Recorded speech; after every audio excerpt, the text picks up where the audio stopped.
We'll do this up. You ready, Rock? Let's do it. Rob Colby, how are you, man? I'm well. I'm well. It's good to finally be here. We've been talking about doing this for a while, and I'm glad we finally were able to make it happen.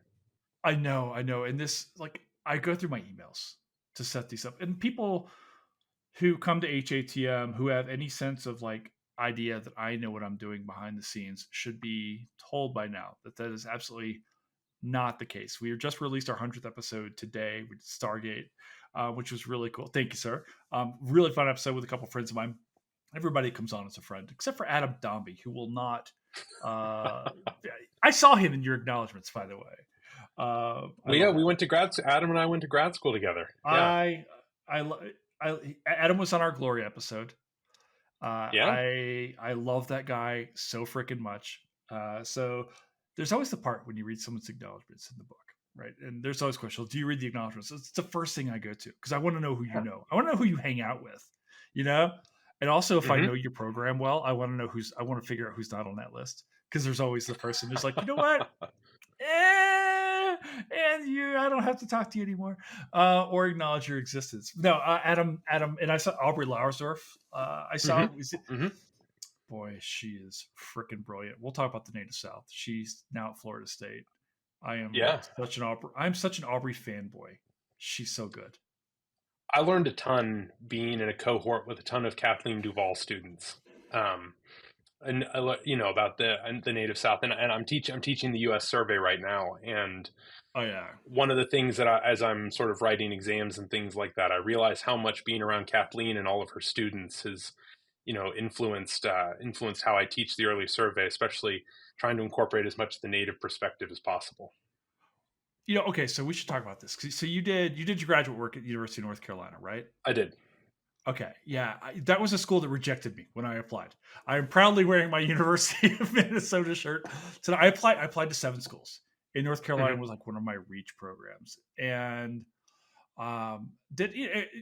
for graduate students or people listening outside, where you get into your graduate program has almost nothing to do with you as a person at all. It's so much more about what that university is trying to fill. If there's so it's not a shot on you. It always stings a little bit, right? You get a face like this, you get used to rejection pretty fast. But you're absolutely right. When you look at North Carolina's program, especially with Kathleen, and then before Kathleen, Theda Purdue, and Michael Green, that's just a murderer's row of scholars. Like every person I hang out with, what we call in the Native South, people who are studying, traditional indigenous peoples of the American Southeast, Creek, Choctaw, Seminole, etc. That's the program. They're just gangsters over there. They're really impressive people. They are, and it's like a coaching tree. You ever watch like a coaching tree in sports? Yes. And they were so close. The Shanahan tree in many ways. It is, except for Theda and Michael were actually at the University of Kentucky for a while, and all I can think is, God, Kentucky could have been the thing. We could have been the Native South. That's right. Call me, Lexington. I'll come. I'll leave federal service to come. I was thinking to say it. Like I would go back in academia for one job, University of Kentucky. I would go back to Lexington. Anyway, now we've said this, Rob, you want to introduce yourself and tell us about you? Sure. So I teach at the University of Mississippi, where I'm in Oxford, Mississippi. I teach courses on the Civil War era, the military history of the Civil War, slavery and emancipation in the United States, as well as sort of broadly in American history.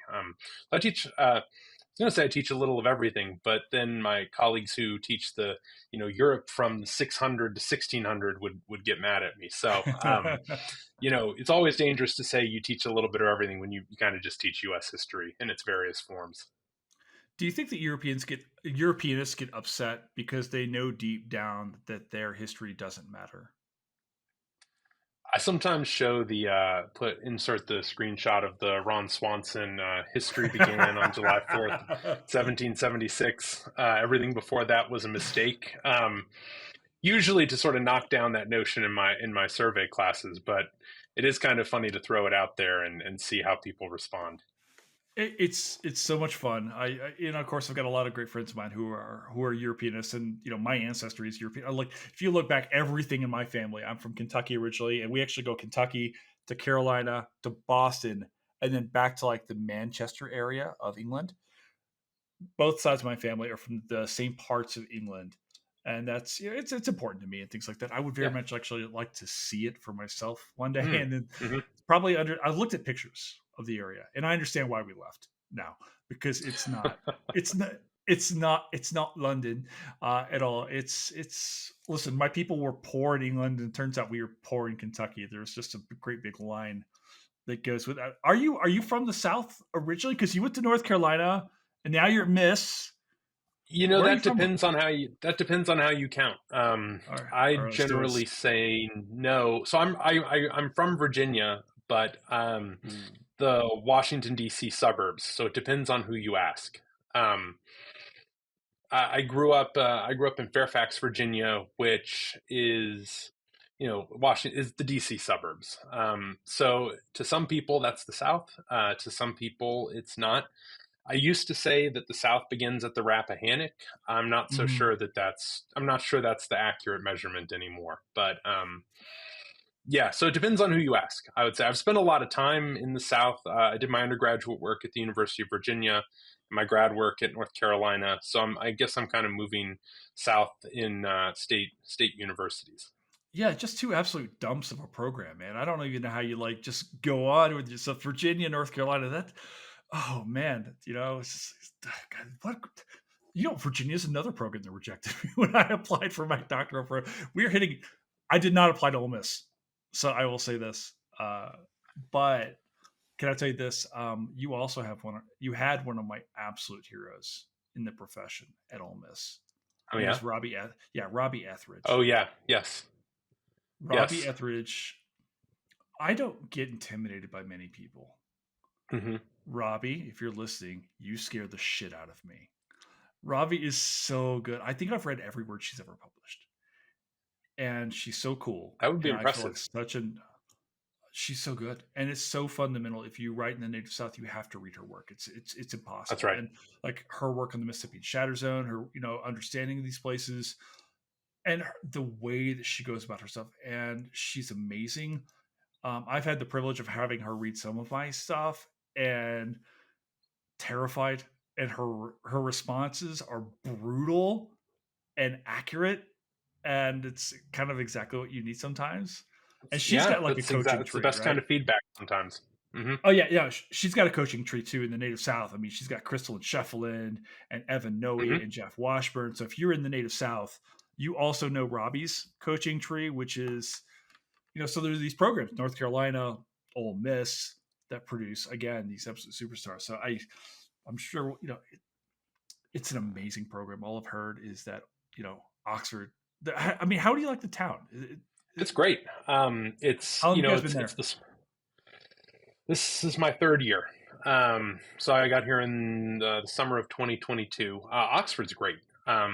It's the smallest place I've ever lived, Okay. which takes a little adjusting at the beginning. But I grew up in an area where you could drive 5 miles in 45 minutes, and Yeah.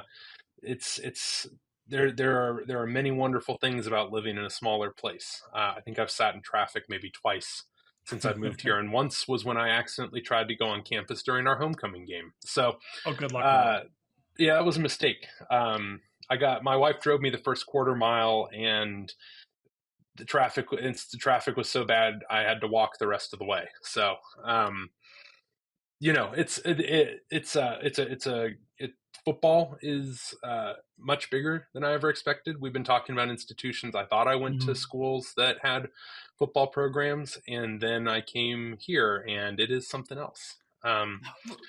Yeah. No, it's a different thing in I the mean, deep you're South. an SEC guy, you get it. I'm from Kentucky, man. We care about one thing and one thing only, and that is basketball. Same as North Carolina. Like, we have Yeah, it's football and we true. want it to do well, but that's and Virginia is like a lacrosse school, isn't it? They It's are.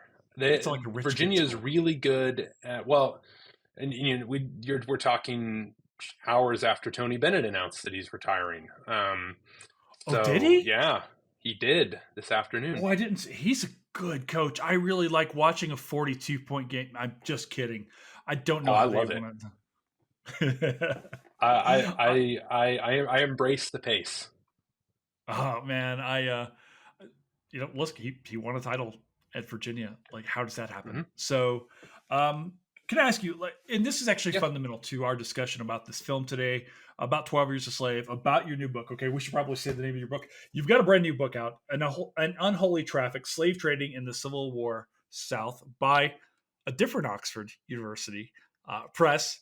This Much is a older gorgeous one. book, Red. Yeah, it was a smidge, but almost as prestigious as the school you're at now. I say that almost in jest because Mississippi is an amazing program, and there's so many great things going on at that school. I want to ask you though, before you moved to Oxford, had you ever been there before? Were there any kind of pre-stating notions for yourself? It's like, okay, there's a job offer on the table, honey. Do we take this job? Do we move here? Like how was there thoughts on that? We're like, let's just go. This is the life of a scholar. Yeah, I think it was more of the latter. We I have family from Northeast Mississippi, but I Hmm. can't say that I'd spent a lot of time down here. Okay. And so we were kind of coming in blind. I don't think we had sort of strong preconceptions. Again, the size was sort of the main thing that we were sort of like, okay, how's this going to work? But it's been great. I mean, it's been wonderful. How big is Oxford now? The town. The last number I heard was about 27,000 non-students. Yeah, So yeah, not much it bigger than doubles my. when school is in session. But it's been a really great place to live. We're really grateful to be here. I love it. I want to talk to you about this because this is obviously important. When the job search came out, were they looking for a Civil War historian or a Southern person to Southern history? Uh, yeah, We've so never they were talked looking about the for process on this podcast before, about the process of getting a job uh-huh. in academia. So, Yeah, so they were looking explicitly for a Civil War historian. okay. There was the previous Civil War historian was a man named John Neff, Hmm. and he Oh, yes. wrote extensively on Civil War memory, and he passed away Yes. in the winter of 2020, and so I was brought on to replace or to fill his position. Sure. And so, which is great. We're the rare department that has two Civil War historians, which is Hmm. just makes it a wonderfully collaborative place to work. We have I'm the associate director of the Center for Civil War Research. So we have a Civil War Research Center, which we get to bring in great people to talk about the Civil War. We get to help advance graduate students research, and so it's a really tremendous place to do the work we do. I get to work really closely with April Holm, who is the director Hmm. of the Center for Civil War Research. And so I'm immensely privileged to do the work that I do in a place that's very conducive to it. I love it. I want to ask you about this. About the university. There's been a lot of stuff recently. My own alma mater, University of Minnesota, is reckoning with with its relationship with Native people and taking land from natives. The terrific story I think came out of North Carolina recently about land grant universities and stuff. Um, Is that Lucas Kelly has yeah, worked Luke. on that? Yeah, Yeah, Lucas Lucas is Lucas a and I friend. also went to school together. Yeah, Yeah, yeah. He's up in Indiana now, right? Is he he's Valparaiso? Is that Valparaiso. right? Yeah, Hmm. he's such a great guy. I'm such a He's fan of great. Lucas. I don't get a chance to talk to him very often. The reason why I don't is because he's brilliant, and when he talks, I feel like a 7-year old. I'm just like, tell me I'm a huge fan of Lucas. I'm hoping to see him soon. We've sat His on a book's couple coming out panels next before. year, so you'll have to be on the Well, lookout for it. he won't be on this podcast. I can promise you that at all. He'll just be off talking to people who can understand him because I don't have the intellectual bandwidth. Um, how do you reckon with how does the city and university reckon with its own Civil War past? Up until recently, the mascot was a plantation owner. The Ole Miss Rebs very much rooted, not hiding from anybody, and really kind of boasting about that antebellum tradition there in Mississippi and the university. do you find yourself as you came on and you're looking around, you're obviously a Civil War scholar, you're writing this book on slave trade, and you're at Ole Miss. There's no denying the place that you're at. So, did you find that the ghosts of the slave trade of the antebellum era, do they hang around the university? Has there been a movement like this? Like, we talk so much now about monuments and Mhm. memory and place. Have you noticed things there thus far? Yeah. I would say it has been less at the forefront than I had expected. And I think in a large part it's because many of the sort of largest battles over this were fought just before I arrived. Um, Sure. so I got here in the summer of 2022, and leading up to, and then again in 2020, it was sort of ongoing discussions about, how do we commemorate, and some of this is very much still ongoing. How do we commemorate and mark and explore the role that, as is true at any Southern university established in the antebellum period, that enslaved people played in literally building the campus that we inhabit. Obviously, there is the struggle. There was an ongoing sort of question about what to do with the Civil War monument that long stood at the entrance to campus. That was moved before I got here. It now stands back, sort of in a it's a corner of campus. Appropriate, I think, relatively appropriately. There's a Civil War era cemetery, in Okay. which soldiers. The university served as a hospital at multiple points during the Civil War, and so numerous soldiers who died were buried in a cemetery just adjacent to campus. And so the Confederate monument has been moved over by that cemetery. And so that had been done before I got here. There are ongoing conversations about, again, how do we present the history of slavery on this campus. Obviously, I would say, Colonel Reb, the old mascot, Yep. is more in the background than I think I had expected. It's certainly still present. There's an enormous number of lawn ornaments, Colonel Reb lawn ornaments around the town. Um, Sure. but I would say it is, not as prominent as I had maybe anticipated, and I think in some ways that's thanks to the work that people in my department and around campus had been doing in the years before I got here.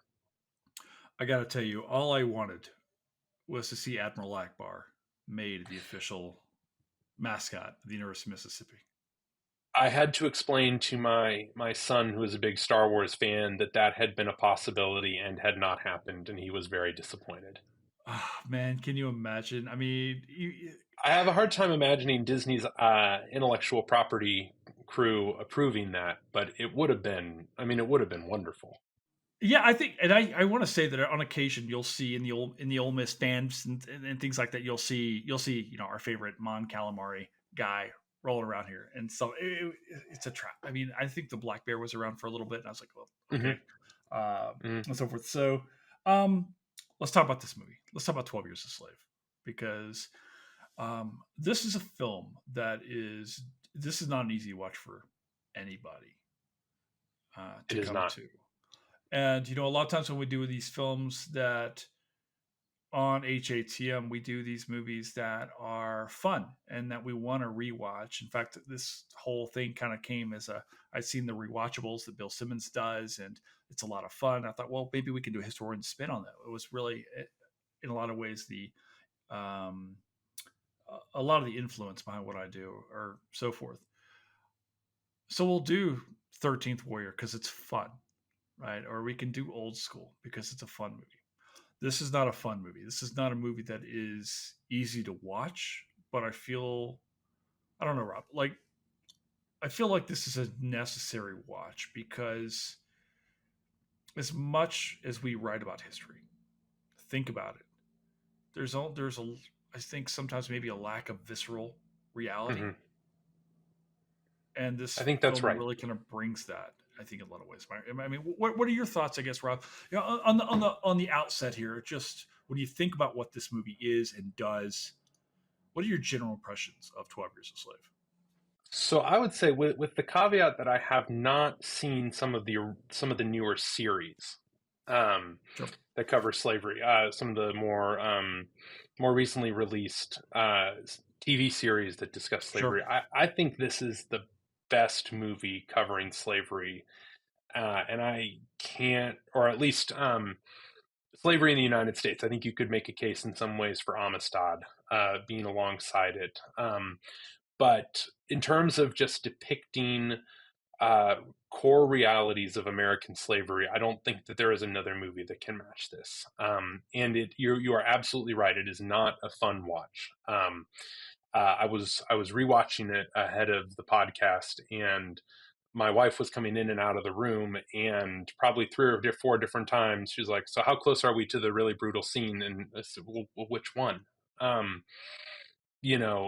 and that is it's not easy to watch, but everything that it depicts is absolutely real, and it is rooted in a story that is remarkably well documented and Hmm. remarkably well substantiated, um, Right.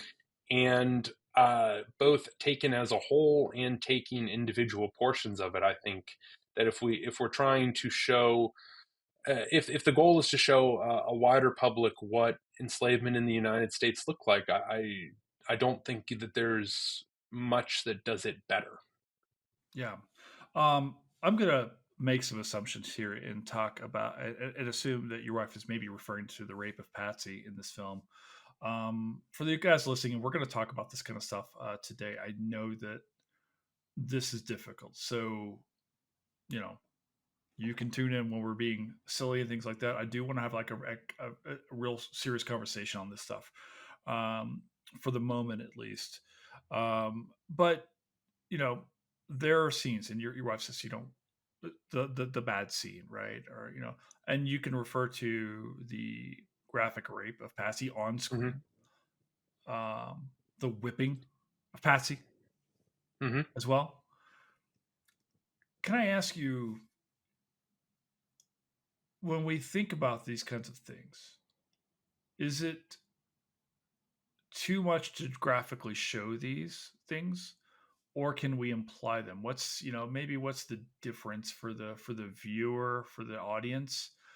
um because you don't want to go into some kind of exploitation of the people to especially of this kind of history, because it's real and it continues to Hmm. happen, especially when we talk about rape and matters of power and stuff like that.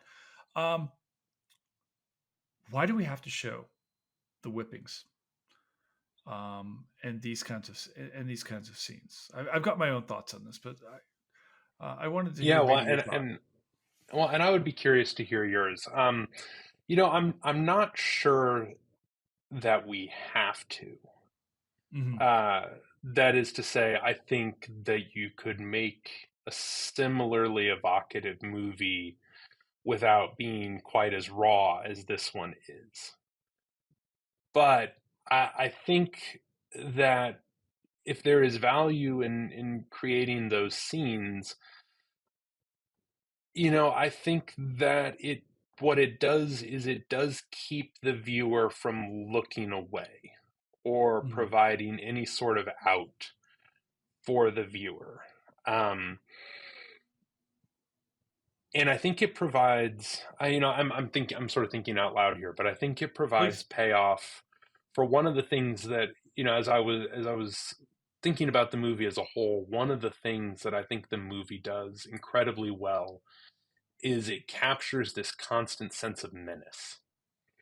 And it's one of those movies where the tension never relents, even though in terms of actual action, it's often very slow.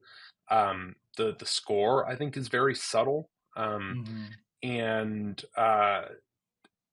I think in some ways the sort of unstinting depiction of violence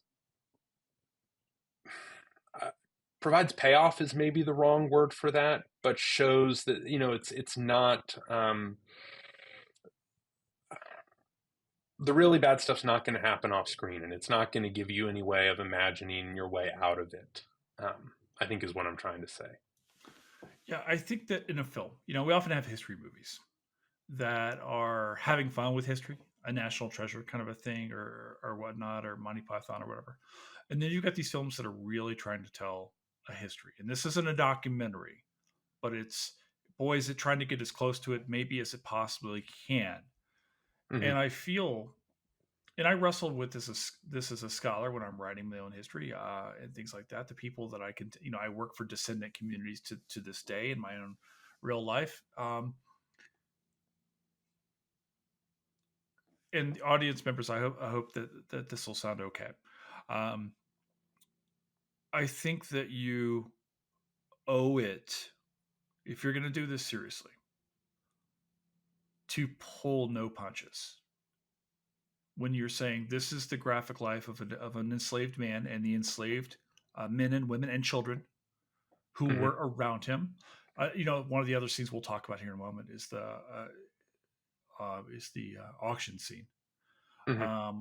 But I feel like you, in this day and age, when we talk still, where we still wrestle with memory of slavery, people must know how horrible it was. Now, um, those stories are still amongst many African American communities to this day. Those folks know because those stories are handed down, and the fact that they survived through all this, right? But for people who don't, Mm-hmm. I just feel like as an audience member,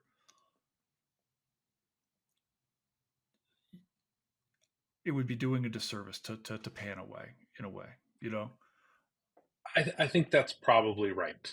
Um, I agree, right, and it is difficult because it does, and I will say I wrestled with this in my work, right? Yep. Is it how much detail do I need to go into in describing the sale of a person? How much detail do I need to go into um, in describing or in trying to consider what their experiences must have been like or how they must have been thinking or feeling at a moment? And I tried to tread very carefully around that, but I think the one thing that if we think about it as a work of history, one of the things that we try to do is we try to reconstruct as faithfully as possible the worlds and experiences of the people that we're examining. And at some Mm-hmm. level, I think that's what's happening in this movie.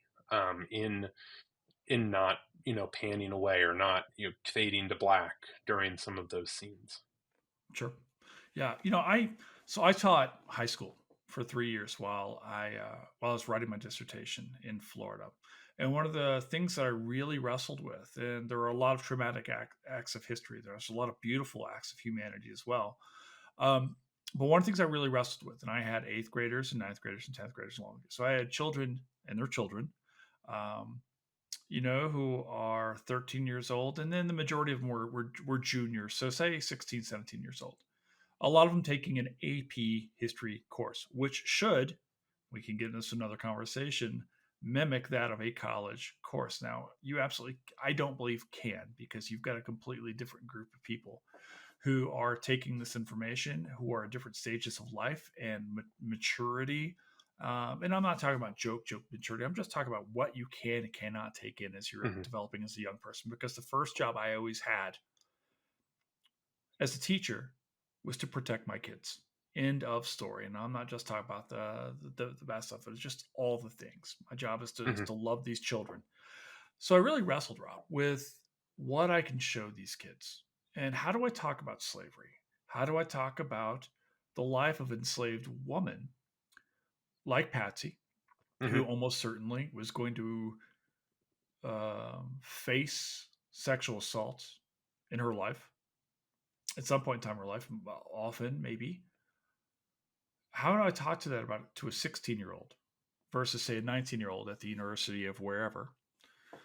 You know, I would often show that those one things that Amistad does so well is to show the voyage scene. Mm-hmm. Um, you have that birth there inside the ship, and then later on, that woman grabs that baby and throws herself overboard. Mm-hmm. It's like this. This is this. I'm sorry. Like, Um, I really wrestled with this, man, and I don't know. Have you used films in your courses to talk about enslavement or the Civil War or other things that that you teach? I do occasionally. I try. I don't use. I have not used, I would say, full films to a great deal, but I do often use clips from movies or TV shows to sort of spark discussion and things like that. Sure, I was teaching sort of the lead up to the American Revolution a few weeks ago, and I show the coercive acts clip from John Adams, such a fun things like series. that. Yeah, and so I think it's good for I think you certainly can use movies effectively in courses. I tend mostly for the sake of time to use individual clips, Sure. and I think that there are a number in this movie that are incredibly effective for that. That can be sort of taken out and used in isolation or in conjunction with other clips or with other portions of the movie.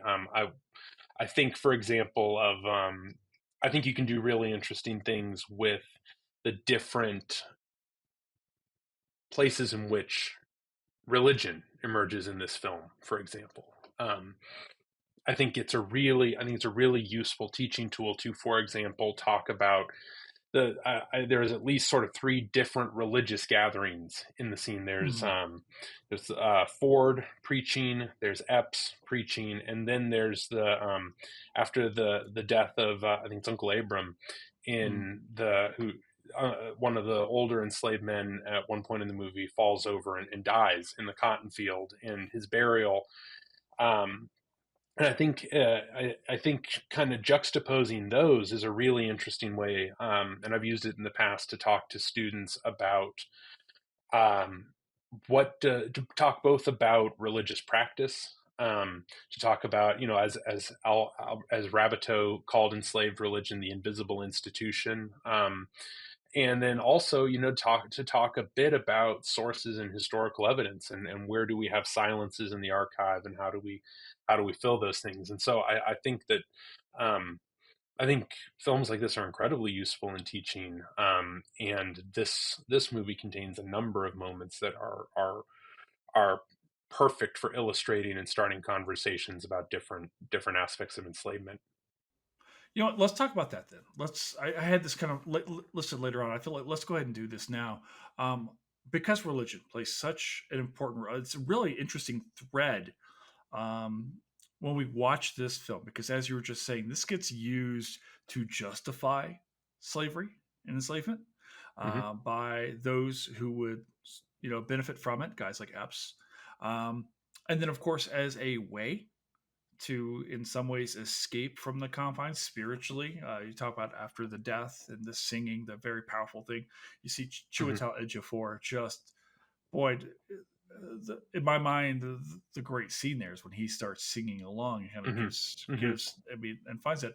And then I also don't want to, and I come from as I grew up, a Southern Baptist household. I'm not a Hmm. religious guy now, but I also, I think sometimes, so many times when we talk about religion in these words like, oh, okay, this is justified this, justified that, but then there's the legitimate belief on the part of the believers who say, wait, Hmm. there's this other thing. So can you maybe talk a little bit for us about these differing ways that Christianity is used to both support the institution of slavery and then also how it is believed by by many enslaved people, to further their lives, get through this trauma, Yeah. find peace, and so forth. Yeah, absolutely. And I would say, this is, I think, something that um, is a really, I think the movie does really subtly, in many ways. They don't spend an enormous amount of time on it, but it carries a lot of weight within the film. Like I said, I think at least to my recollection, there are three scenes where this sort of comes up. There's the first scene where Benedict Cumberbatch's character, William Ford, who is preaching and sort of is preaching a relatively straightforward version of from preaching out of the Bible. Ford's an interesting guy in this is an interesting character in Northrop's narrative. Northrop speaks very highly of him, Mm-hmm. especially in contrast to many of the other people he encounters in Louisiana. He essentially says, Ford is a slaveholder by circumstance, and he doesn't. He says if he hadn't been born into this world, he wouldn't be a slaveholder. But he is in this world, right? And we have to wrestle with Northrop saying that, but also, Ford countenancing the division of a family, and Ford ultimately disposing of Northrop, and being totally entangled financially in this world. So you have sort of the more neutral-ish. That's probably not a good way to say it. You have Northrop himself speaks more highly of Ford, and especially in contrast with Edwin Epps, who played by Michael Fassbender in this movie, who is, maybe not, is one of the two most malevolent forces in the movie, along with Paul Dano's character, I Mm-hmm. think. Sure. And Epps preaches a very sort of stripped down pro-slavery version of Christianity, where he talks. Zeroes in on the passages in the Bible that talk about slaves obey your masters, or else, basically, and denudes it of anything besides that in this, and that reflects, it's a short scene in the movie, but it does reflect a very potent strain of pro-slavery Christianity that really flourished in the early in the middle portion of the 19th century, where pro-slavery advocates repeatedly turned to the Bible to justify the institution of slavery, even as anti-slavery advocates were taking were deploying the Bible to attack slavery. Mark Knoll's book, "The Civil War as a Theological Crisis," is really excellent on this. As are works by Mitchell Snay and many other people. I mean, there are a lot of great scholars who have looked at this, and looked at the Civil War as a religious rift, driven in part by how do you interpret the Bible? Do you point to these specific verses that Epps is referencing, or do you pull back and look at the larger context of the Bible? And then, of course, you have enslaved people who see Christianity as liberatory. And this is where I think it's really interesting, right? You have sort of the public, and by that I mean the biracial religious practice, where um, Epps is preaching to his enslaved people, and then you have a very different practice, uh, removed or not directly under his supervision, where and I agree that the scene where Ejiofor, as Solomon Northup, really just lets loose and is drawn into this moment, is drawn into the song "Roll Jordan Roll," and is just sort of surrenders to it, but also, like, as you say, it strongly implies there's something real going on, but it's also a community being built. Mm-hmm. There's just so much packed, I think, into those few scenes, and I think they represent sort of a wonderful introduction to the deep contradictions of religious practice in the slaveholding South. Yeah. Can we talk a little bit also about the idea? Many of these slaveholders would alternately either ban the enslaved from reading, or uh, the Yeah. Bible, at the same time Hmm. encourage adherence to said faith. Can we talk a little bit about how that worked? Yeah. So I mean, so there is, especially after Nat Turner's rebellion, there's a major crackdown throughout the slaveholding South, and Charles Irons has written some great stuff about this, the origins of pro-slavery Christianity. And one of the things that we see is that slaveholders try to bring the black church as closely under their supervision as possible. And this is also a moment when slaveholders crack down on black literacy. With the Frederick Douglass puts it so well in his autobiography, when the man who enslaves him catches his wife teaching him how to read. He says effectively, if you teach him to read, he won't be fit to be a slave anymore. And that's especially true of enslaved people who can read the Bible. They can read the Book of Exodus. They can read, all the Psalms of longing that talk about returns to homeland, or talk about being free, or talk about being free of one's oppressors. And that's, not even getting to, you're reading passages about the last being first and loving one's neighbor as oneself. And so it's of the books that slaveholders often don't want enslaved people to read, the Bible is very high on that list. Um, I want to go back a little bit. We talked a little bit about Solomon Northup. This film is about Hmm. his life, or as much of it as we know about that. There's kind of some cliffhanger-ish kind of stuff here that is a historical reality. Can you introduce us a little bit to who this man was um, in his time, and why maybe his story is kind of carried forth to us? Why we know so Hmm. much about him here in 2024? Sure. Well, so yeah, the Cliff Notes version is Solomon Northup is a man of African descent. He's born free in New York State. He's in his mid-30s when the events of the movie unfold. So he would have been born in the early 1800s. And he had lived his entire life in and around upstate New York. He worked a number of jobs, from working on canals to harvesting lumber to agricultural work, and up to and including he would play music at events for a living. In 1841, he was essentially decoyed to Washington, D.C. By men who promised that, hey, well, you come down here, there's good money to be made. We'll split, you'll get a certain cut of the money that we make. While in Washington, D.C., a place where slavery is legal, um, he is incapacitated. Those men turn him over to a series of professional slave traders, and those slave traders sell Northup into slavery in through New Orleans, the largest slave market in the antebellum United States, from whence he goes sort of into the Red River country of Louisiana. He's there for, as the movie's title implies, 12 years. Before he gets word out, um, thanks to a carpenter who'd been working on the plantation in which he was enslaved, who made contact with people who knew him in New York and were able to secure his liberty.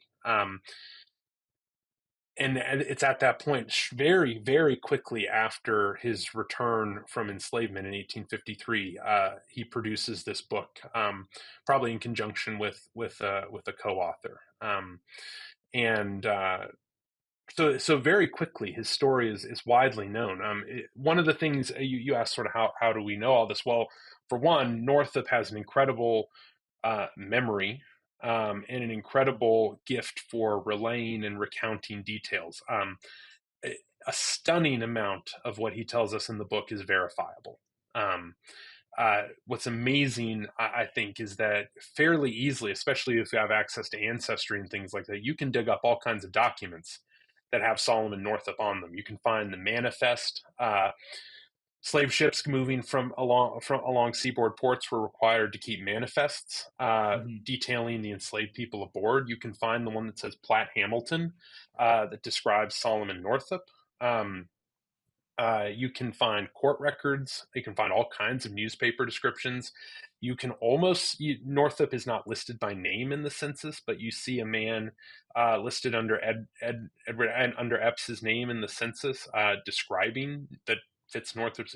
What's amazing is how well documented this is, and almost everything that Northup says is, if not directly verifiable, very close. I want to get into a little bit of your book here because we talk about this illicit in this way, this illicit slave trade of kidnapping a free man from New York in Washington, D.C., and then he's transported down into Louisiana. Can we talk about where, I guess, maybe the slave trade in the United States is in, say, the 1830s and 40s? Mhm. These you know, uh, this really, really awful time period. But what is going on with the slave trade? How are people enslaved? Where are they being forcibly removed from at this point in time? Is it all internal? Are people being brought from outside the United States at this point in time? Where is the slave trade in the U.S. at the time of this film? Yeah, so at the moment that Solomon Northup is kidnapped and sold, the American domestic slave trade, that is the slave trade within the United States, has just declined from its what would ultimately be sort of its all time peak. The 1830s had seen the domestic slave trade absolutely explode, thanks in large part a combination of extraordinarily high global cotton prices, the demand for cotton in the industrial cities of the United States, but also particularly England, France, Germany, all across the world. Demand for cotton reached an all time high in the 1830s. And as a result, what you see within the United States is the unprecedented movement of enslaved people from the upper South states, the states where slavery has been long established. You ask, slavery has existed by the time you get to 1841. People have been enslaving people of African descent for well over 200 years in the United States. But what you see beginning after the American Revolution, after sort of the opening of the Trans-Appalachian West, excuse me, to American settlement, you see a vast movement of people who had been enslaved in places like Virginia, North Carolina, Kentucky, South Carolina, Maryland, and the northern states where slavery was fading or being outright abolished. You see an extraordinary movement. Hundreds of thousands of people moved, either with enslavers or, in the case of the majority, with professional slave traders from the upper South to the lower South. The logic behind this is economic. This is the best country in the world for growing cotton, based on soil and climate. Sven Beckert, in his Empire of Cotton, says the American South is the Saudi Arabia of the 19th century. It's the best place in the world to get the most Mhm. valuable resource in the world. And so you have, essentially, enslaved people are worth more in Louisiana, worth more in Mississippi, worth more in wherever the cotton frontier happens to be in a given moment than they are in those older slaveholding areas. And so there is this incredibly powerful pull of enslaved people by enslavers, by slave traders, moving people south and west, pretty much constantly in the 70 years between the Revolution or 80 years between the Revolution and the Civil War. Um, you made mention earlier of your wife saying this scene. You were like, okay, which one? Um, so many horrifying scenes in this thing. I want to talk about another one, unfortunately, which is the auction block scene. Mm-hmm. You and I are both parents. Most people listening to this show are parents. Can we talk about what happens to African descended families as a result of the slave trade? Yeah, the slave trade is shattering on African American families. The numbers we have are it's hard to get a good grasp on it, but a significant portion of African American families can expect to be divided in some way thanks to the slave trade, especially those living in the upper South states like Virginia, Maryland, Kentucky, North Carolina. Uh, and even if they don't actually experience it, there's an extraordinary chance that I'm sorry. Let me let me say that again. Even families that don't actually experience sale, don't actually experience division, Right. the threat is always there. Like I said, one of the things I think this movie does incredibly well is it keeps the tension ratcheted up. It keeps the sense of menace hanging over everything that happens. And, even for families that never actually experience sale, never actually undergo separation, that possibility is always there. And one of the things that you see that runs through the narratives that enslaved people left is that it can often come at a moment's notice. It can often come as a complete surprise.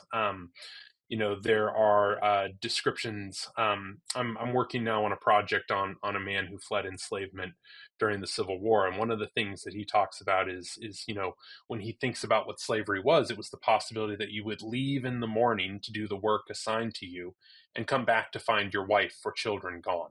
Um, and so the omnipresence of this threat is such a critical aspect of enslavement. There are moments where sort of recognizing this, and especially recognizing what a potent weapon the separation of families hands abolitionists, that white Southerners try to constrain it. There are often laws passed to prevent, for example, the sale of very young children away from their mothers.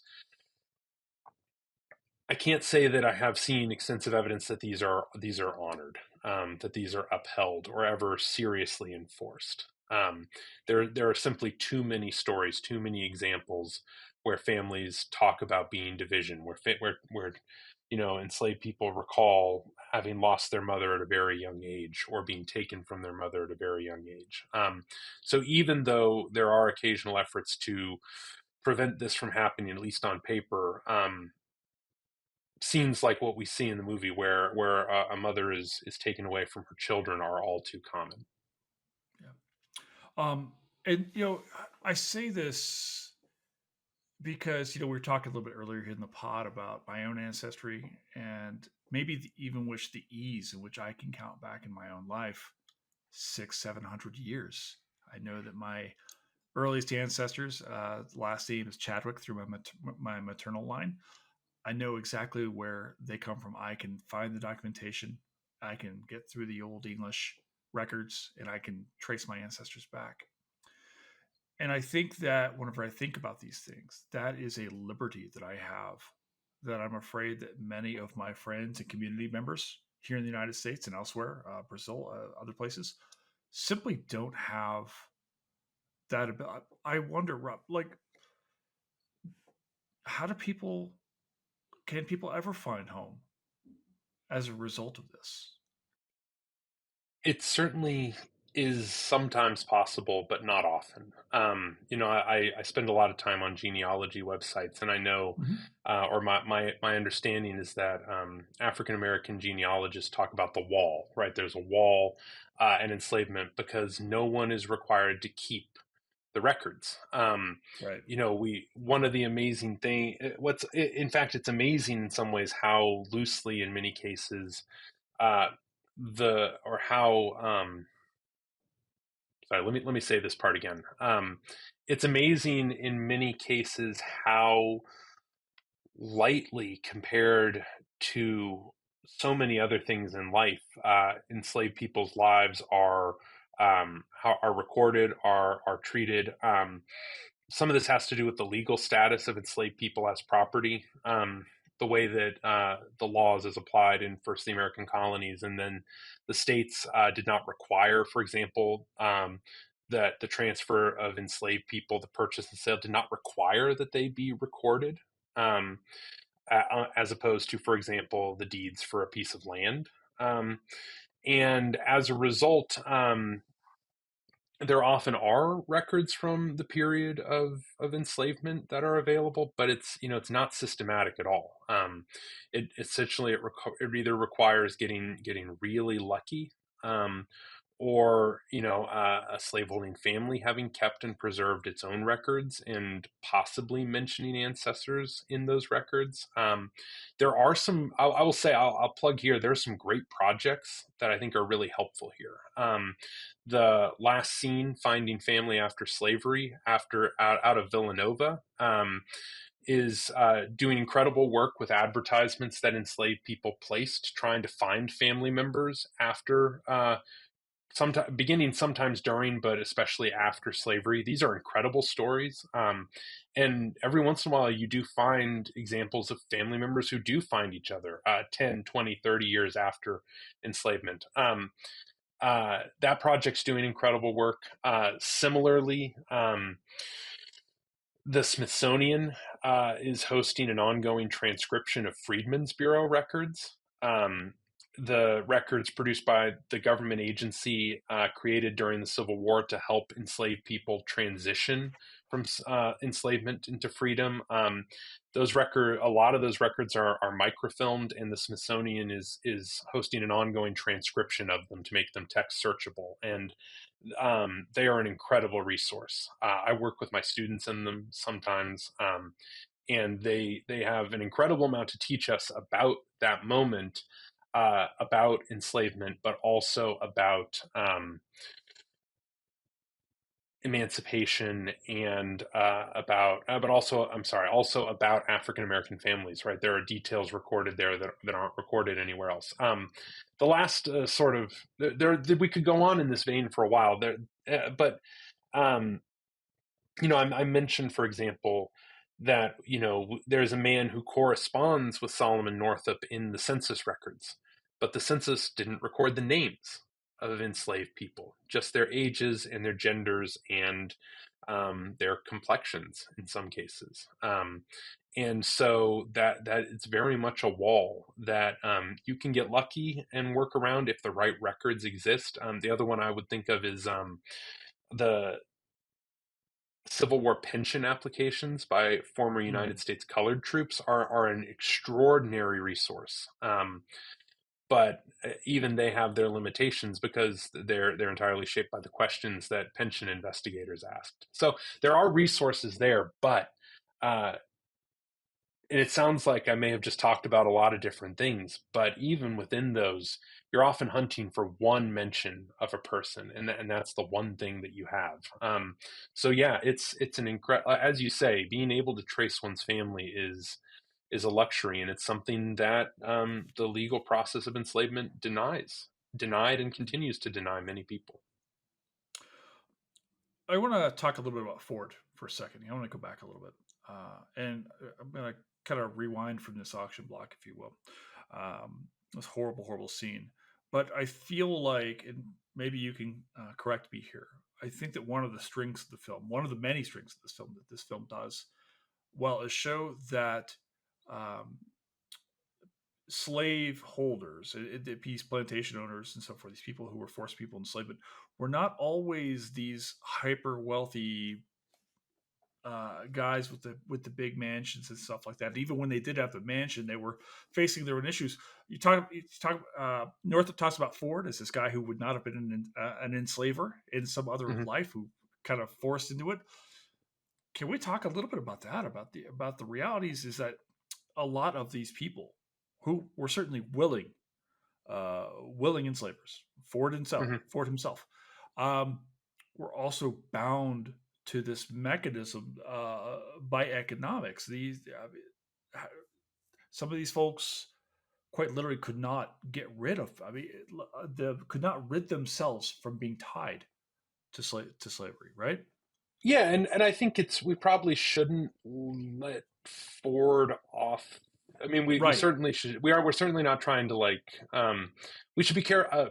Sorry, let me start that part again. We should be careful, I think, when we say that, because while Northup does talk about Ford as like a relatively decent man, especially in comparison to Epps and to Tibbetts and many of the other people he encounters Mm, in this story, we also don't see Ford making any concrete steps to divest himself no. of enslavement. And so, it's all sort of a sliding scale, I think.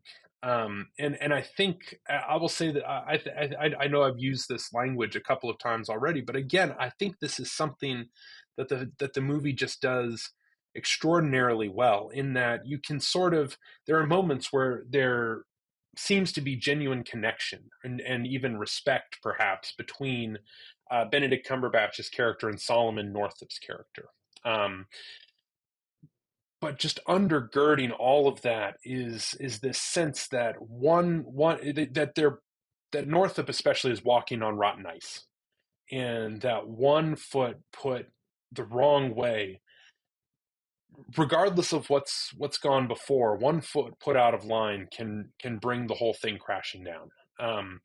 And you know, um, there's that scene where Paul Dano's character, who works as the overseer, the legal relationships are complicated. As you said, there are all these financial ties. One of the things I think a lot of great scholarship is being done is looking at the financial web woven around enslavement, Right. where people own enslaved people but sort of don't because they're mortgaged to someone else, and so forth and so on, right? And Paul Dano's character, the overseer, attempts to lynch Solomon Northup for standing up to him, for fighting back Yeah. against him, for holding his ground when Northup has done something correctly. Um, and Northup, there's this moment where Northup is sleeping on Ford's in his hallway, right? He doesn't get a bed. He's sleeping in the hallway, and he makes this desperate appeal to him, and Ford just won't hear it. Like, he kind of refuses to hear it. And so again, it's the spectrum, and the line is so thin. It's all a knife's edge. And I think the movie conveys that really really powerfully. I think this is one of those places where, again, I think we have to tread carefully, because one of the things that I think a lot of recent scholarship is recapturing is the important role of relationships, and personal connections. The scholarship being done on enslaved people's legal consciousnesses and access to the legal system. I'm thinking of work by Kelly Kennington, Kim Welch, Ian Twitty, and so many other people who are looking at how enslaved people do access the legal system. Lauren Swinninger, Laura Edwards. I can't not mention Laura Edwards. They do such incredible work, sort of recovering the fact that there are real and useful relationships between white and black people in the antebellum South, and that African and that enslaved people are able to mobilize those in many cases. But also, again, it all just hangs by such a slender thread, and I think that that's something that this movie shows so clearly. Um, I want to ask you about this because, of course, the big climax is eventually Solomon's able to get away. Hmm. He's able to get back home to his family, but it's at the end of this 12 years. He makes multiple attempts to get away from these people. Hmm. Can we talk a little bit about resistance? Especially, I don't want to take for granted that our audience is coming to something that maybe you and I are more versed in. Hmm. Um, and folks maybe coming to this podcast might not be aware of how, enslaved people, men and women, exercise their own freedoms, their own abilities, their own abilities to push back against their conditions, sometimes successfully, sometimes not. Hmm. So, can Hmm. we talk a little bit about the forms of resistance that we see in this film, and maybe other things that maybe you're aware of that we don't get a chance to see fleshed out in this 2 hours and 15 minutes? Yeah, and I think that's and I think so. One of the things that's not in the movies that is in the narrative, is that there's a moment where Northup runs away and spends Mm-hmm. time, but not in the way I think that we often think about enslaved people running away. That is to say, he does not run away and try to make his way north to freedom. Right? He's on the Red River in Louisiana. That is an awfully long way to go through incredibly difficult country.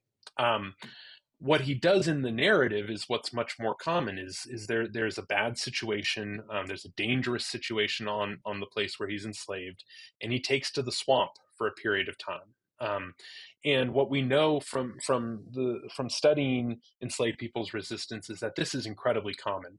Short-term flight, short-term marronage is incredibly common, and it's a very porous thing. Everyone kind of knows it's happening, and enslavers kind of know that there's often a negotiation process where they will kind of let the enslaved community know, like, hey, if this person comes back, this is what's going to happen. Or the vice versa, the enslaved fugitive will kind of say, what's going to happen if I come back, and wait to hear. So that's something I would say I'm a little disappointed it's not in the movie, though I understand why it's not. It would be, I could think, a confusing thing convey, and it would Mhm. probably take time. Anyway, it also would probably require a lot of engagement with water moccasins, which I'm not sure anyone wants any part of. No, I grew up in So Louisiana, so I've seen those things firsthand. yeah, I'm still haunted by one of those early episodes of Lonesome Dove. And Yes. Solomon Northup talks about, he talks about making his way through the swamp, kind of poking around with a stick to scare away the water moccasin. Anyway, um, so but there's also, what this movie does show is I think sort of some of the more overt forms of resistance. Northup displays a skill. He makes money on occasion when he can, using his skill as a musician. He has unique abilities because he's literate to, at multiple points, try to write his way to freedom. What we get less of is sort of the more, to borrow a well-worn phrase, forms of everyday resistance. The sort of the very subtle things that we know enslaved people did regularly to negotiate or to temper the experience of enslavement. Breaking tools. We talked about running away. Um, Stealing food and other supplies. The I think they do a pretty good job with the food in this Mhm. movie. You get a sense for how meager, how high calorie but unsatisfying it is. It's not a large point of emphasis, but it's there, and I appreciate that it's there. And so forth and so on. So again, it's the kind of thing that I think is difficult to show. It's difficult to really emphasize. I guess one of the closest things you get is right before that brutal scene where Epps forces Northup to beat Patsy. You have her going to get soap. And it's soap because Epps's wife hates Patsy because of Epps's abusing her, and won't give her soap, something that many enslaved people would have considered sort of an obligation of slaveholders to provide. And so she takes it into her own hands to acquire it. Is that a form of resistance? I think you could make a case that it is. But one of the things you see is the incredibly uh, brutal consequences of even that slight form of resistance. Right. Um, Actually, I wanted to ask you about this. You brought this up when we talk about the abuse of slave holders, slave owners, these plantation owners onto the enslaved people. This is not strictly a male-dominated world. Can we talk a little bit about the role that women played in this exchange? And I'm talking about here like Epps' wife Hmm. and other plantation owners' wives and so forth. Like these women, just as complicit. Am I Hmm. correct? I think that's fair to say. And this is something Northup gets into in his narrative. Harriet Jacobs talks about even more in her narrative of enslavement, and writing as a woman who was very much in a situation similar to that in which Patsy finds herself. That enslaved women are subject to sexual abuse in many cases. Again, it's similar to Sale, right? It's not always happening, but it's always possible. Mm. And so and that, as this movie I think shows well, puts enslaved women in kind of this bind, because not only are slaveholding men sexually abusing them, but very often the slaveholder's wife resents them for this. I think one of the most striking scenes is that moment when Epps's wife just throws a bottle at Patsy's head at Yeah. point blank range, Hmm. and that sort of thing absolutely happened.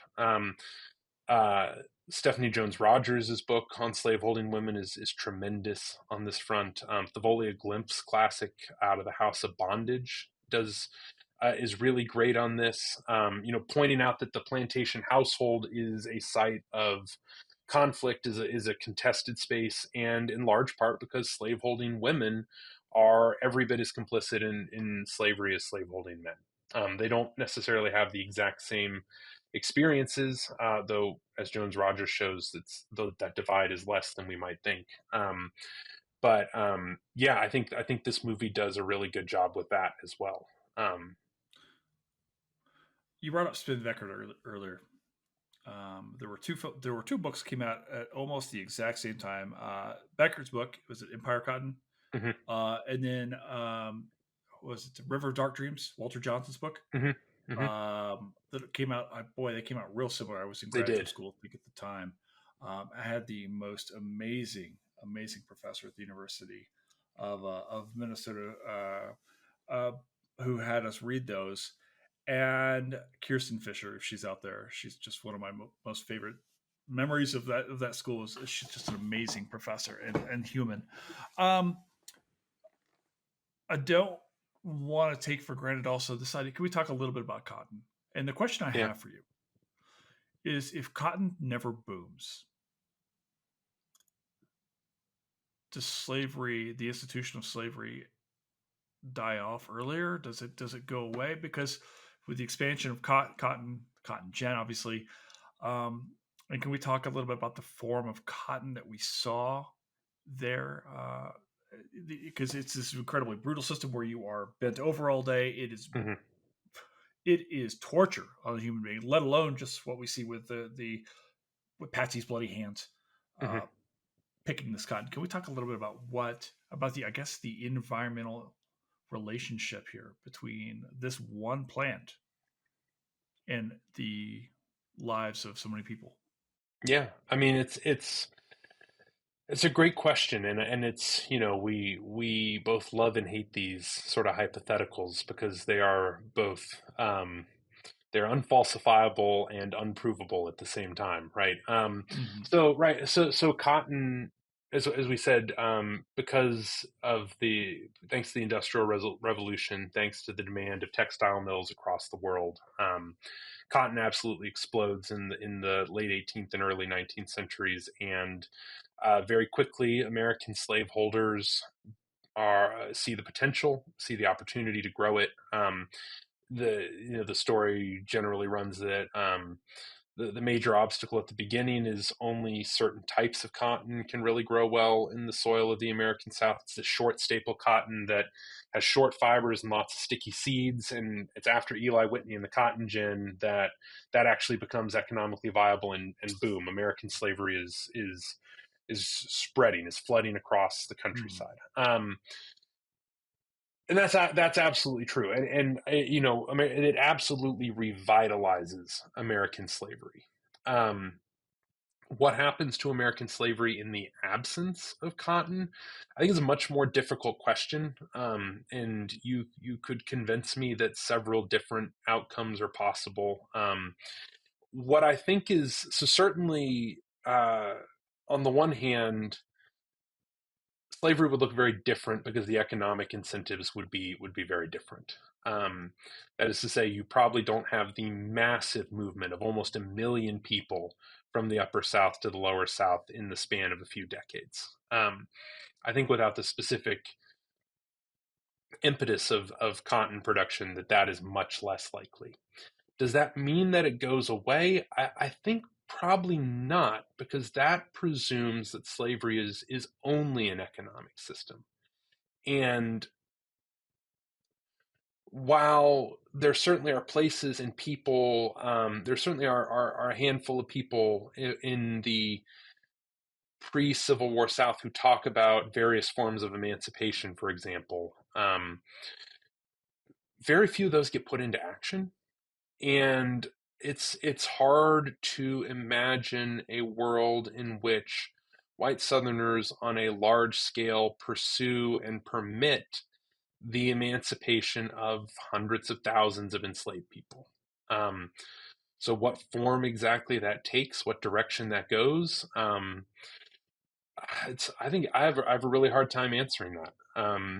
Maybe a slave trade emerges to send people to Cuba, in Brazil, where sugar is a viable option, but that runs into sort of the Royal Navy. I'm very much thinking out loud here, and I think that the reason I'm doing that is I don't think that there is a clear path. I think you can say for sure that without the Cotton Revolution, American slavery takes a different trajectory. What that trajectory is, I don't think is clear.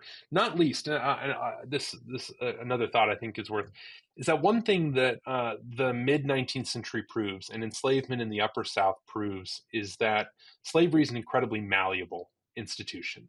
Um, by the time you're from Kentucky, right? Mhm.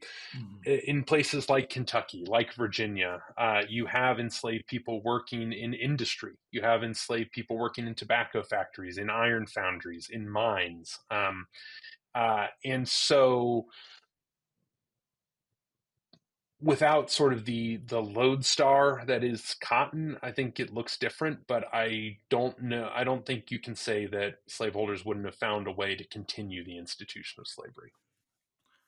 I think you brought up such a really great point. I wrote this down here because you were talking about how, maybe this idea presupposes that slavery is an economic system. And of course, it's not, right? There is a social hierarchy that goes alongside this. Carrie Lee Merritt talks about this. There's this, on occasion, you'll see people say, well, most people who fought in the Civil War didn't own slaves, right? Or Mm-hmm.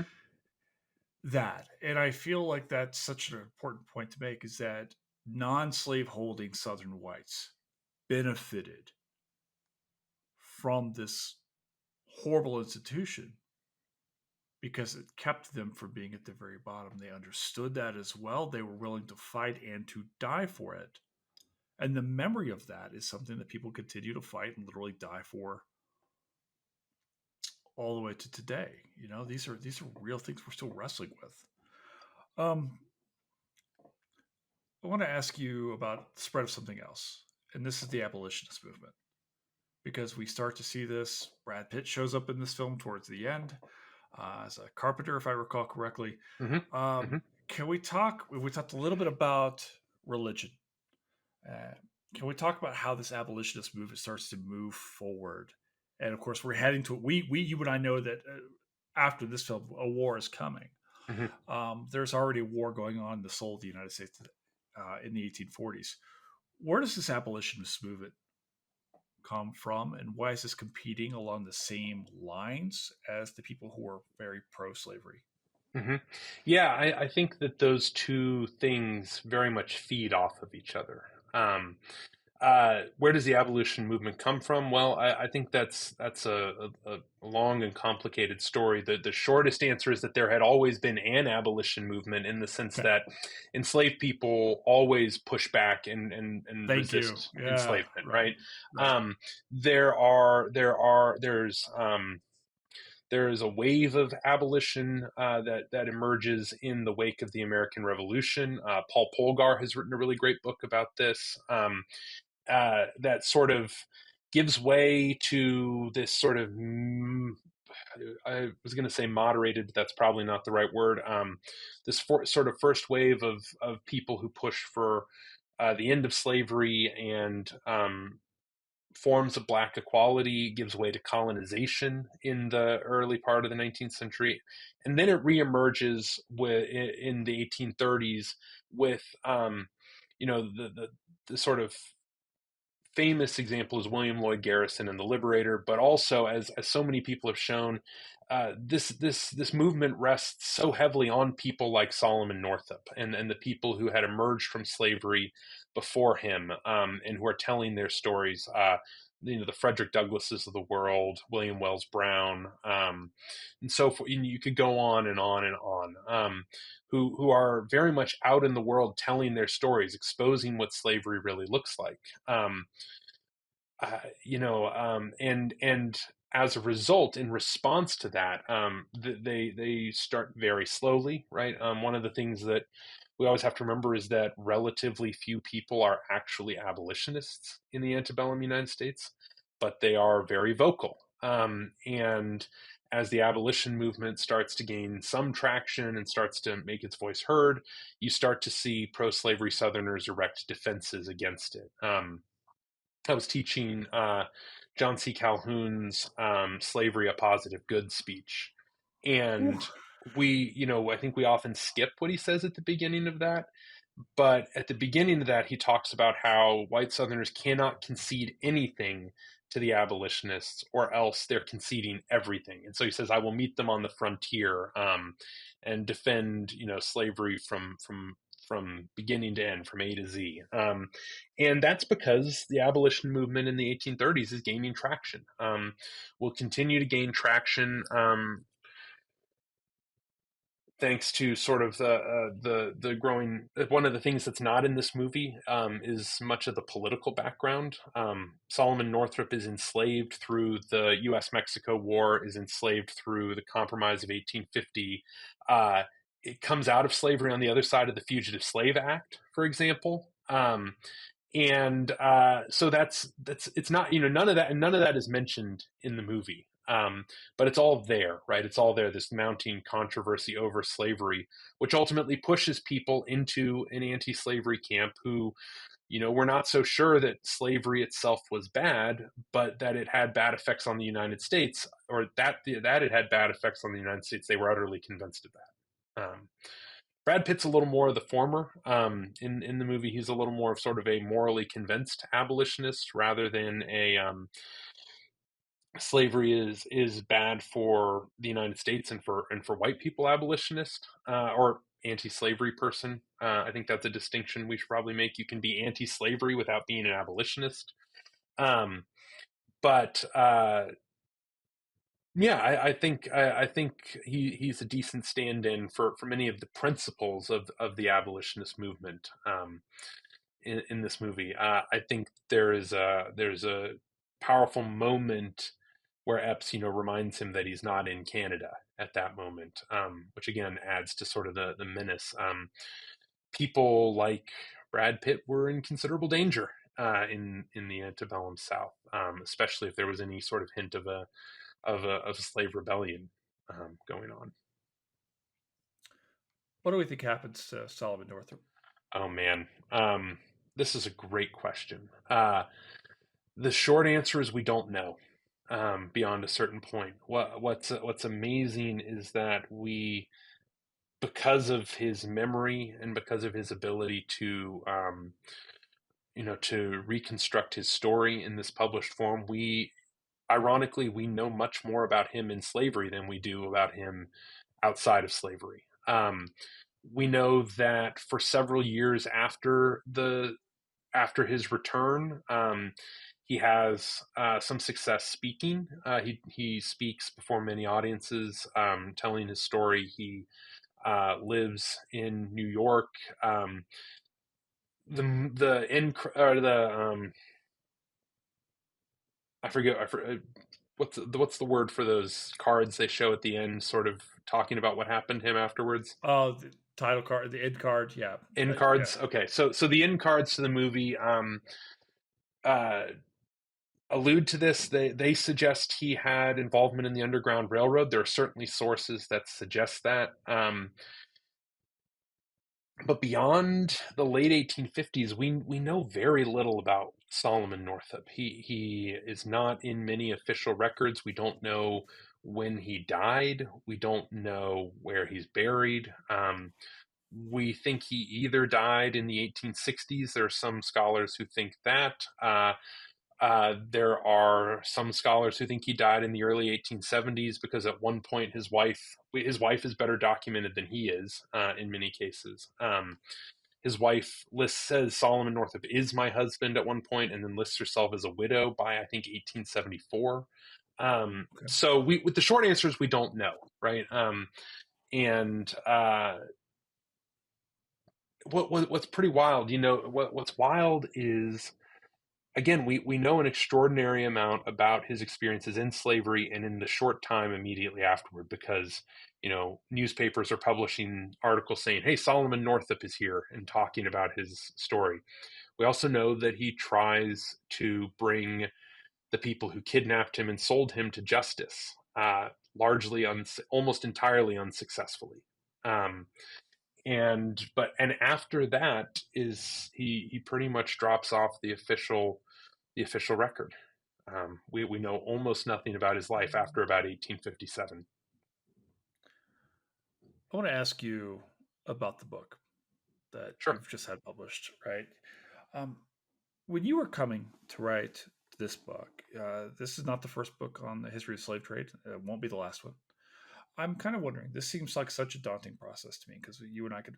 I'm not a specialist in the field, but I could probably name a few of the books. Hmm. Um, when you were thinking about how to write this book, was there a moment where you're like, okay, what new am I bringing to the table? Am I trying to do something different?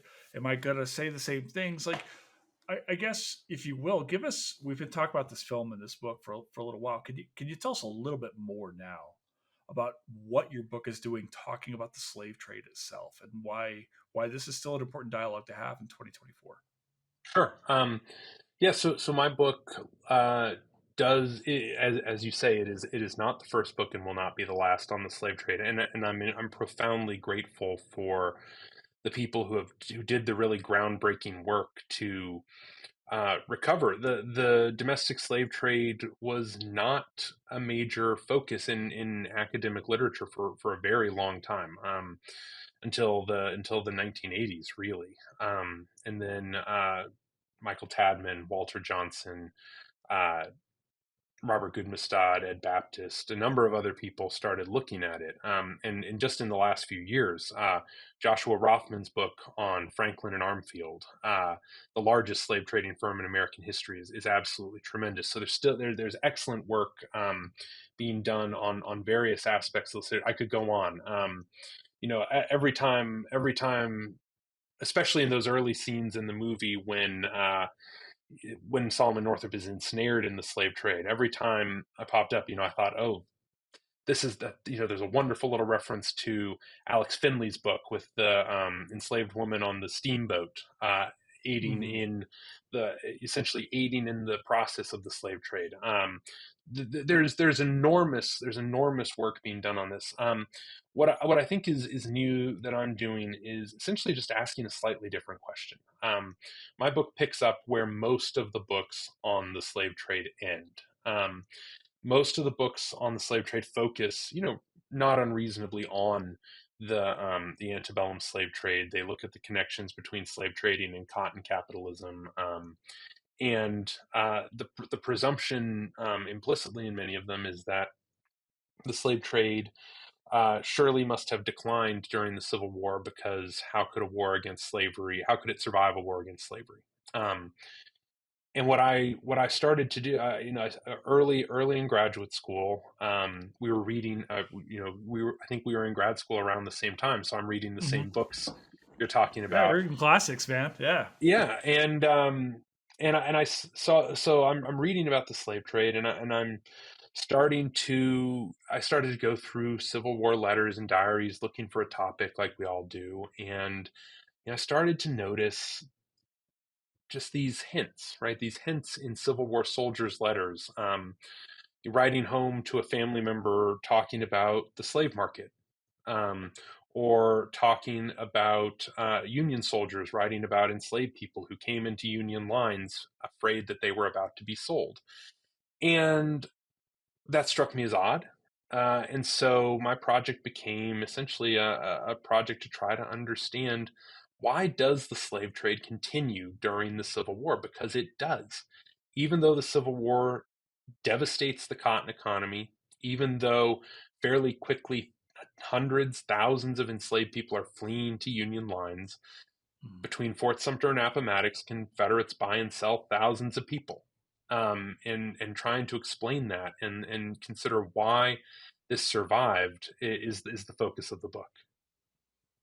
Yeah, I have to wonder because what we don't see in this film, what we don't see is, say, in another film, Amistad, like we talked about earlier, maybe some of the other films that we've seen here, is the fact, and that your book does, um, is the life of the enslaved person um, during the war. Right? Mhm. There's this whole we know that communication is the communication networks throughout enslaved uh, lives are people knew what was going on in the world around them. Yeah. Right? People knew Hmm. that there was this Hmm. war, and this war eventually becomes to Absolutely. end. slavery, and yet, and I feel like maybe that's the key here. That you've brought this word up so many times tonight. I just feel like it's so perfect for this conversation. This idea of this menace, this idea that we see in this film, we see in Northup's own writing, and then also your work. Right? It's like this is continuing, and the Hmm. South is, these Southerners are continuing until the last. I mean, last moments. Am Yeah. I wrong here? No, in fact, so ahead of this conversation, I was poking around, and I think this is an interesting connection. So there are a handful of people who have written about Union soldiers in Louisiana who go looking or encounter people who knew Solomon Northup. Um, it's fascinating. Adam Rothman has written about this. Jonathan White, Mary Nell Mitchell. There are, and so I went and I was playing around on newspapers.com, and there was a letter from a Union soldier who was stationed sort of in late 1863 or early 1864. I forget the exact date, but he was stationed essentially where Solomon Northup was enslaved. Um, and one of the things that some of these scholars have mentioned, right? So Union soldiers were well aware of this story, and they, Edwin Epps is still there, right? Epps is still they write about. There are tantalizing hints that Patsy went away with Union soldiers, that she fled with Union soldiers. Nothing concrete, but I think Adam Rothman and John White write about this. Mm. It, but one of the things that struck me as I was looking at it, this soldier was writing about being camped, basically where Northup was enslaved, and right the paragraph below where he writes about this, he talks about a local enslaver trying to sell a family that he enslaved to get them away from Union soldiers. It doesn't work. The family, or it works briefly. He sells them, but one gets away, tells the soldiers what happened, and they liberate the rest. But it's just this moment where, yeah, on the one hand, in many cases, not every case, one of the things that I think we misconceive about the Civil War is exactly how available freedom was. Even if you take the high end estimates, certainly no more than 20% of enslaved people became free during the war. And that's heavily concentrated in a few places. Most enslaved people don't become free during the war. And so, on the one hand, for many enslaved people, you have freedom to hand. Uh, we talked about how Solomon Northup doesn't run away because how is he going to make it to Illinois, much less to Canada? But Right. with the Union Army right there, that's an option. That's an option. But that said, it's not a guarantee. It's not a guarantee. And one of the ways that slaveholding Confederates, as well as I should say, I usually say Confederates because I mostly talk about Confederates, but Yep. slaveholders in the loyal states as well. One of the ways that they work to get around emancipation is by selling people into more protected parts of the slaveholding South. Wow. I didn't consider that. Rob, I want to ask you here. Our final question here tonight. We're coming up here. We've been going now for an hour and a half talking about this topic that I think you and I could probably go for hours on end on. And I hope that Easily. we'll come back to do something, and maybe we'll do a more fun movie sometime on another subject entirely. Um, there are a number of important history films. We talked a little bit earlier, Homicide being one of them. We're continuing to see more and more films come out. Um, 12 Years a Slave. Is this a history movie? I think unquestionably, yes. Yeah. Yeah. I mean, this is, I just feel like foundationally, I feel like this is a thing, like we are talking earlier. I don't know that I would ever sign all of this to watch in a class.